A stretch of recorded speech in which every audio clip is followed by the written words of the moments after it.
Lemon juice ఎలా summer వస్తుంది కదా, అందుకని నాకు జ్యూస్ తాగాలనిపిస్తుంది, మంచి జ్యూస్. సో అందుకని నేను లెమన్ జ్యూస్ చేసుకుంటున్నాను. ముందు లెమన్ పిండాలి, ఆ తర్వాత మళ్ళీ వాటర్ పోయాలి.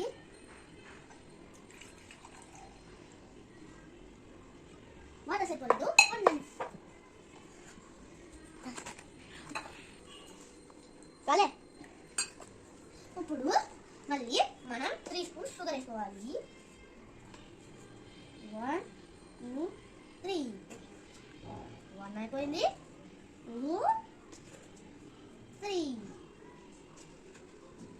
ఇప్పుడు next pinch of salt.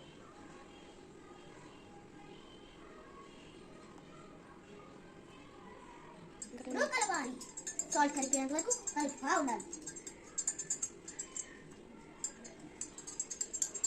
Taste little more.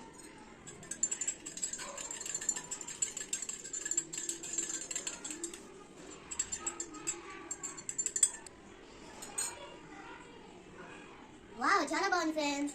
ఎప్పుడైనా సమ్మర్ వచ్చినప్పుడు దీన్ని మాత్రం మర్చిపోకండి.